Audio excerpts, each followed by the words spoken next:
नमस्कार दोस्तों, स्वागत करता हूं आपका अपने चैनल योर जी के लाइब्रेरी पर। और आज हम 1000 प्रश्नों की सीरीज श्रृंखला शुरू करने जा रहे हैं जो पूरा एग्जाम ओरिएंटेड डिज़ाइन किया गया है।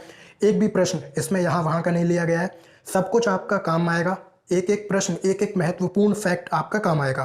तो ये बिल्कुल एग्जाम ओरिएंटेड है, इसलिए आपसे रिक्वेस्ट है वीडियो को पूरा सुनिएगा, देखिएगा और आपको इस वीडियो में ही सारे इंपॉर्टेंट फैक्ट्स और क्वेश्चंस याद हो जाएंगे। तो ध्यान से सुनिएगा। आइए शुरू करते हैं। पहला प्रश्न है, माउंट एवरेस्ट पर चढ़ने वाली पहली भारतीय महिला कौन है? ए बचेंद्री पाल, बी कामी रीता शेरपा, अरुणिमा सिन्हा, कामनी रॉय। तो देखिए इसका आंसर क्या है। इसका पहला जो ए है वही इसका आंसर है। क्या है? बचेंद्री पाल। क्या है? बचेंद्री पाल। अच्छा, ये माउंट एवरेस्ट है कहाँ? ये नेपाल और चाइना के बॉर्डर पर स्थित है, लेकिन मोस्टली पार्ट इसका नेपाल में, इसलिए बोला जाता है कि ये नेपाल में बसा हुआ है। लेकिन ये बाउंड्री लाइन पर स्थित है। चाइना में भी कहाँ? तिब्बत। चाइना में जो तिब्बत है, तिब्बत जो चाइना का पार्ट है, उसके और नेपाल के बाउंड्री लाइन पर ये है। अच्छा, इसका जो नाम है माउंट एवरेस्ट, वो कैसे पड़ा? तो देखो 1841 में एक सर्वे हुआ था, जियोग्राफिकल सर्वे हुआ। तो उस सर्वे को, उस टीम को जिसने लीड किया वो थे जॉर्ज एवरेस्ट। तो उन्हीं के नाम पर 1865 में इसका नाम माउंट एवरेस्ट रख दिया गया। ठीक है। और अब तक मैं बता दूं 4000 से ज़्यादा लोग इस पर चढ़ चुके हैं, क्लाइंबिंग कर चुके हैं, लेकिन भारतीय महिला जो थी वो बचेंद्री पाल थी। तो इसको आप याद रखिएगा। ठीक है, चलिए नेक्स्ट। डेविस कप का संबंध किस खेल से है? डेविस। तो डेविस का जो संबंध है वो टेनिस से है। किससे संबंधित है? टेनिस से। इसको कैसे याद रखोगे? देखो डेविस का डे, टेनिस का टे, या फिर आप ऐसे याद रख सकते हो डेट। डेट पे जाते हैं ना, तो बस ये वही वाला ऐसे याद रख सकते हो आप। ठीक है, तो इसका आंसर क्या हुआ? B, tennis. डेविस कप का संबंध किससे है? टेनिस से है। चलिए आगे बढ़ते हैं। नेक्स्ट क्वेश्चन, जापान की मुद्रा कौन सी है? जापान की मुद्रा कौन सी है? तो इसका आंसर है ए, येन। अच्छा, तो रूबल किसकी है? देखो रूबल है रशिया की। हिंदी में कैसे लिखते हैं? रूस। तो रूबल का रू, रूस का रू। ठीक, याद हो गया। अच्छा, इधर लिखा हुआ है पैसा। पैसा बोल दो या पैसो बोल दो, PESO इंग्लिश में बोलते हैं। ठीक है ना। तो ये येन हो गई जापान की, रूबल हो गई रूस की, और जो पैसो है वो हो गई किसकी? देखो पैसो काफ़ी सारी कंट्रीज़ की है। ठीक है ना, पैसो काफ़ी सारी कंट्रीज़ की है। कैसे? क्यूबा सुना होगा आपने, आपने डोमिनिकन रिपब्लिक सुना होगा, आपने मैक्सिको सुना होगा, फिलीपींस सुना होगा, अर्जेंटीना सुना होगा। अब इसको कैसे याद रखोगे? देखो PM ने अर्जेंटीना जाकर डोमिनो में पैसे देकर क्यूब खाया।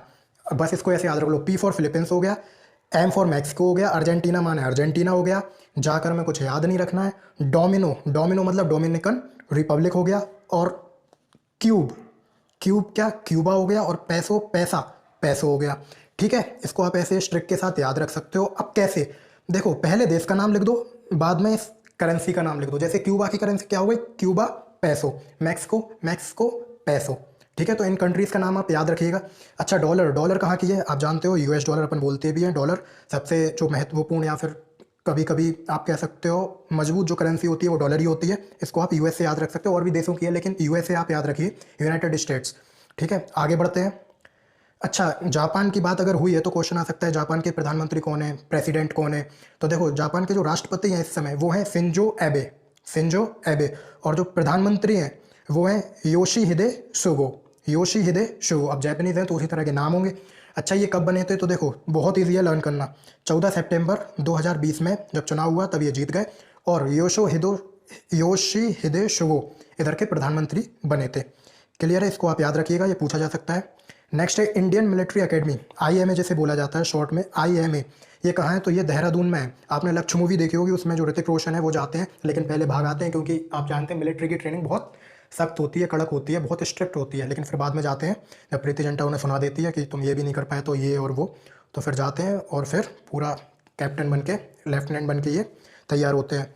तो देहरादून में है। अच्छा, ये कब स्थापित हुई थी? आपसे क्वेश्चन पूछा जा सकता है। तो ये 1932 की बात है, तब इसको बनाया गया था। अच्छा, देहरादून कहाँ की कैपिटल है? तो आपको पता है ये उत्तराखंड की है।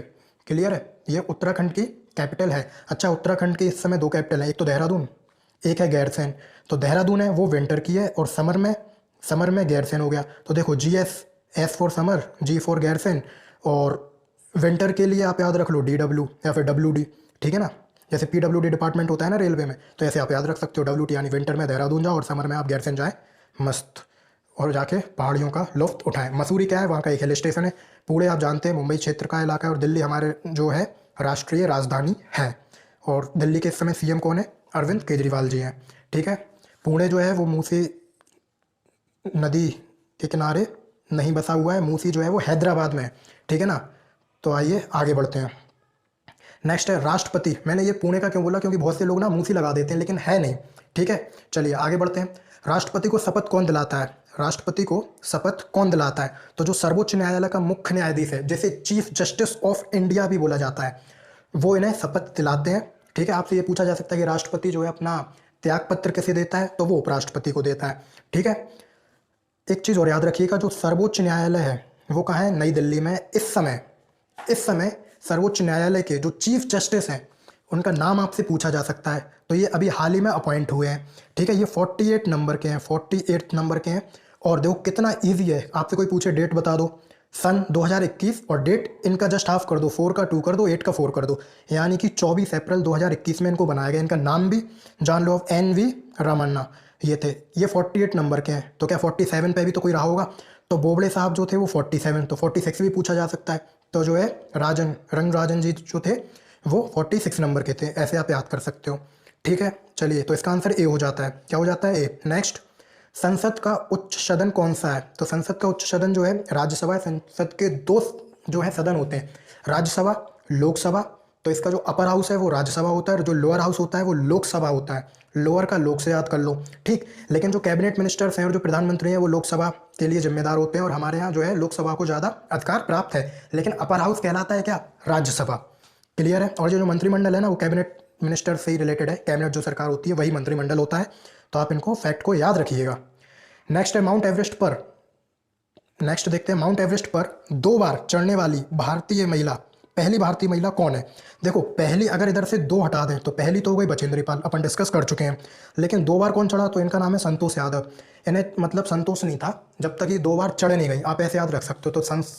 तो संतोष यादव जो है वो पहली भारतीय महिला हैं जो 2 बार माउंट एवरेस्ट पर चढ़ी, सबसे पहले। क्लियर है?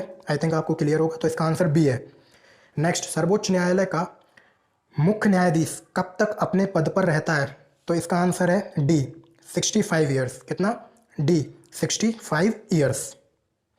तो ये तो बहुत इजी था, इसको आप याद रख सकते हैं। नेक्स्ट बढ़ते हैं, पंचतंत्र का लेखक कौन है? देखो ये पंचतंत्र की बात अगर बोले ना तो ये 1200 BC से लेके 300 BC का जो काल है उस दौरान ये लिखी गई थी। अब उस समय में आपने देखा होगा नाम कितने वैसे ओल्ड टाइप के रहते थे, जैसे कालिदास हो गया, आर्यभट्ट हो गया, लेकिन वो कितना मॉडर्न नाम है, विष्णु शर्मा। मतलब लग रहा है ना ये बिल्कुल मॉडर्न नेम, लेकिन है कहाँ का? हिस्ट्री का। तो आप ऐसे मजाक में याद रख सकते हो। पंचतंत्र किन्होंने लिखी है? विष्णु शर्मा। और ये पंचतंत्र जो है वो सबसे ज़्यादा भाषाओं में इसको लिखा गया है, तो उसका भी रिकॉर्ड इसी के नाम है। अच्छा, एग्जाम में कालिदास जी से रिलेटेड बहुत सारी बुक्स का नाम पूछा जा सकता है और पूछा ही जाता है, तो इनको आप याद रख सकते हैं, ठीक है। तो आपने मालविका अग्निमित्र सुना होगा, मेघदूत इन्हीं की बुक है, ठीक है। तो आप इनको याद रखिएगा, बहुत इंपॉर्टेंट है, पूछ लिया जाता है कि कालिदास की पुस्तकों के नाम बताइए, आपको 4 ऑप्शन दे दिए जाएंगे जिसमें से एक इनका नाम रहेगा। और रघुवंशम सुना होगा, विक्रम उर्वशी, कुमार संभव, मालविकाग्निमित्र, ये सारे जो हैं इन्हीं के लिखी हुई किताबें हैं। तो आइए आगे बढ़ते हैं, आई थिंक आपको ये बिल्कुल क्लियर होगा। नेक्स्ट है, सन 1954 में हुआ भारत चीन समझौता किस नाम से जाना जाता है?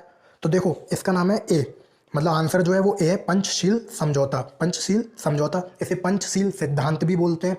देखो ये है क्या, भारत आज़ाद हुआ था 1947 में, चाइना आज़ाद हुआ है इसके 2 साल बाद 1949 में। फिर यहाँ पे कम्युनिस्ट पार्टी जो है वो चयनित हो गई, वहाँ पे कम्युनिस्ट पार्टी बन गई, तो इन्होंने क्या किया, जो तिब्बत था उसको अपने अंडर में ले लिया।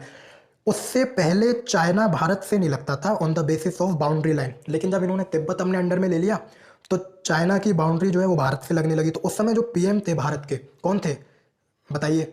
जो जवाहरलाल नेहरू जी थे वो पीएम थे, ठीक है। और जो चाइना के पीएम थे वो चाउ एन लाए, ये थे। तो इनके बीच समझौता हुआ, उसी को पंचशील समझौता बोला जाता है।